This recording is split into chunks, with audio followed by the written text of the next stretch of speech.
اور فرماتے ہیں میں قرآن و حدیث کا مصدق اور مصداق ہوں، میں گمراہ نہیں بلکہ مہدی ہوں، میں کافر نہیں بلکہ انا اول المومنین کا مصداق صحیح ہوں، اور جو کچھ میں کہتا ہوں خدا نے مجھ پر ظاہر کیا کہ یہ سچ ہے۔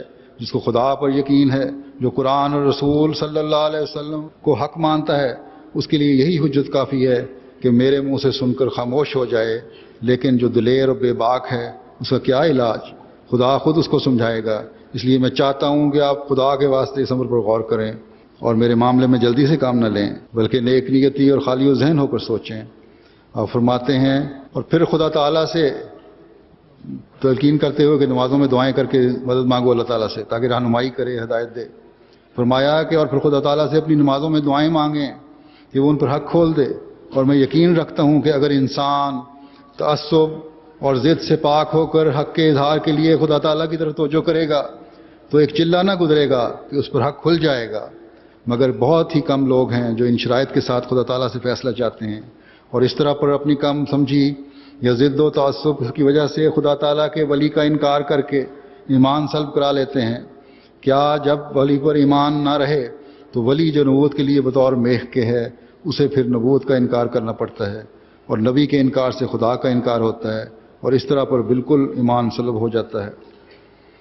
فرمایا ہماری آخری نصیحت یہی ہے کہ تم اپنے ایمان کی خبرداری کرو، نہ ہو کہ تم تکبر اور لاپرواہی دکھلا کر خدائے ذوالجلال کی نظر میں سرکش ٹھہرو۔ دیکھو خدا نے تم پر ایسے وقت میں نظر کی جو نظر کرنے کا وقت تھا، سو کوشش کرو کہ تمام سعادتوں کے وارث ہو جاؤ۔ خدا نے آسمان پر سے دیکھا کہ جس کو عزت دی گئی اس کو پیروں کے نیچے کچلا جاتا ہے، اور وہ رسول جو سب سے بہتر تھا اس کو گالیاں دی جاتی ہیں، اس کو بدکاروں اور جھوٹوں اور افتراء کرنے والوں میں شمار کیا جاتا ہے، اور اس کے کلام کو جو قرآن کریم ہے برے کلموں کے ساتھ یاد کر کے انسان کا کلام سمجھا جاتا ہے۔ سو اس نے اپنے عہد کو یاد کیا، وہی عہد جو اس آیت میں ہے کہ انا نحن نزلنا الذکر و انا لہ لحافظون۔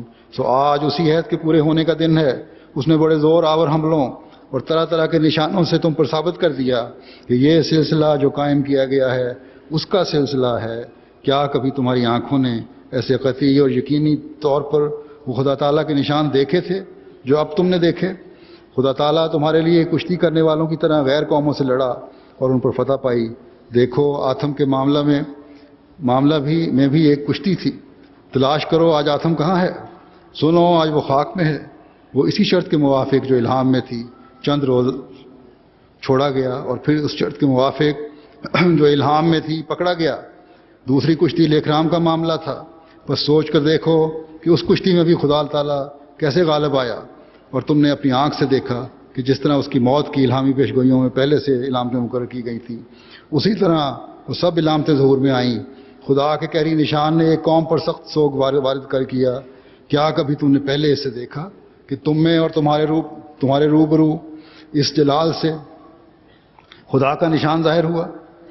سو اے مسلمانوں کی ذریت خدا تعالیٰ کے کاموں کی بے حرمتی نہ کرو۔